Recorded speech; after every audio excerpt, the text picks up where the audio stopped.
Alright, guys. We're going to be doing Lone Warrior. We're going to be going over what Sentinel Knight is bringing, get through all the essentials of what makes, why he is this Lone Warrior, and why is he that way in general. Sentinel Knight is like, he's a good character, just not a good Lone Warrior. Due to the fact that sometimes the best way to counter most of the characters in the game is with your assist, sadly, with him, because a lot of his moves are very limited due to the fact that he has a breaker that, costs 5, so that gets limited. His middle slot spam is pretty limited to just 2 attacks. Versus others who can do 3, he's just very limited to 2. So obviously you try to put the best you can. Another thing that really kills him actually is the shield assist. The shield in his primary is actually what kills him a lot, actually. And that's like the big issue I'm having with the character for a Lone Warrior, is because of that shield attack. It's not like the best, since if you're fighting a heavy breaker character like Scorpina, the Lone Warrior is definitely gone, and you're going to need some of your strike assist. To strike her out. That's the best way to do it. It's just Sentinel Knight just doesn't really have that Lone Warrior flair, because a lot of his moves are pretty freaking high cost too. Like that shield punch costing 4 is pretty high.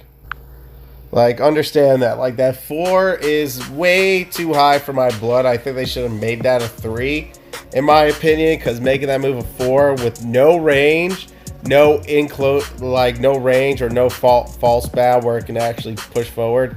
Obviously, they would need to edit that attack out, because that move costing 4, the 4 is not justifying how good the move is. The 4s and 5s would be like, oh, these are good moves to use because these are your combos. The shield's not really the best because it doesn't really set up anything in Sentinel Knight's arsenal besides his middle. His primary suffers due to the fact he needs assist to pull off his primaries, or he uses his middle slot, which makes him the Lone Warrior status there, but it's become situational due to the fact you are wasting a lot of energy. There's just too many factors into Sentinel Knight's Lone Warrior that, like, him trying to Lone Warrior is possibly one of the worst ones yet out of all the new characters that did release. I would say him as a Lone Warrior is possibly the worst out of everyone as a Lone Warrior tech. Like, honestly, like, the Lone Warrior, I mean, we go over Lone Warriors a lot on this channel. We go over if the character can at least try to fight on his own. Sentinel Knight will always go through a struggle because his EPs are way too high to keep his Lone Warrior strength up, due to the fact that he has a middle, but he has a breaker that can be situational. And now, look, I'm stuck in my middle slot, so now I have to prep the breaker without the use of my strike. So that's where things get messy. But once I get my strike, I rebuild my energy, and then I go for the attack. Pretty much I need this strike to set up a lot of the Lone Warrior play, and that's not good because I need other moves that can set up it as well, or a poke. Those are like the little things you always try to do as a character in general, and that's always what makes it like a positive scenario when it comes to new characters. But out of all the releases, definitely Sentinel Knight was one of the worst Lone Warriors, in my opinion, but a good character release because his moves were solid with assists and everything, so I wouldn't take away N-Way 7 for 7 there to say on good characters.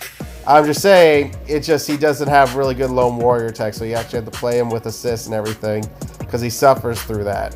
That's number one. Yeah, that's pretty much it for that guy. That's all he can really muster. So that's always been like a thing with Robo Knight. It's just Robo Knight, Sentinel Knight. He just, I mean, he's a great character. It's just, out of like the Lone Warriors of this year, he's definitely not past a lot of them in general. Because a lot of the characters that did release actually can Lone Warrior a lot. They have a lot more tech with their primaries and secondaries that turn them into good Lone Warriors. That's why I rate them so high. But I'm not going to take away Zubon's rating because he's not the best on his Lone Warrior tech moves, since everything is pricey as crap. See, if that punch cost like a 3, I'd be happy. Because then it's like I'm not losing too much energy to perform combos, so on and so forth. It's just like little things that they could have done about the character. That punch, if that punch maybe had a stagger, not a stagger, a stun, I would say it's better because at least you have time to recuperate energy. after you stun him, so you can actually continue your onslaught of combos. But yeah, I think I'd rather it have the stun than a pushback, in my opinion, because the stun could give him more lone warrior attack versus what he has now and the moveset he's working with, since a lot of his moves are heavy as fuck. Punch him, kick him, bam, bam, bam. Soul the Daivu! Easy, easy. So, obviously, final conclusion, it's just, Zubon's just not like a good lone warrior. He's a great character, just not a lone warrior great character. That's about it, but he's still a great character. He just has his ups, he has his downs with those, but yeah, if they work around his EP a little bit, balance that shield out a little bit more for him, since everything's so pricey. Like, honestly, maybe if it caused a pop-up so his primary's actually comboed, that would have been good too. I don't know why they didn't do that. That way he could have actually been able to go into a shield, into his strikes easier, and then I can understand why that shield's a 4. The 4 isn't justified yet because the 4 doesn't cause the opponent to get popped up in the air so you can combo your 3.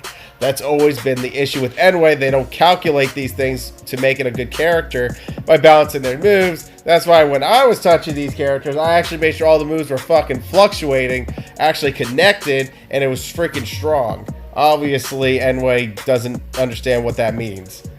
Sadly, they don't. They just don't. I hate to break it to you. We go for the breaker kick here. Obviously, he was waiting. If he ain't going hand with those specials, we already know. So again, this is a problem with his lone warrior. Too many shields. It's too many. He has too many of them. So he wants to taunt, thinking it's cool. So obviously, this is a great way to end the video. You want to taunt? That's fine. Get fucked. GG's. And that's Sentinel Knight. So trash, man. Anyways, guys, thanks for watching. Y'all be good. Y'all be safe. Y'all have a blessed day, alright? Peace out.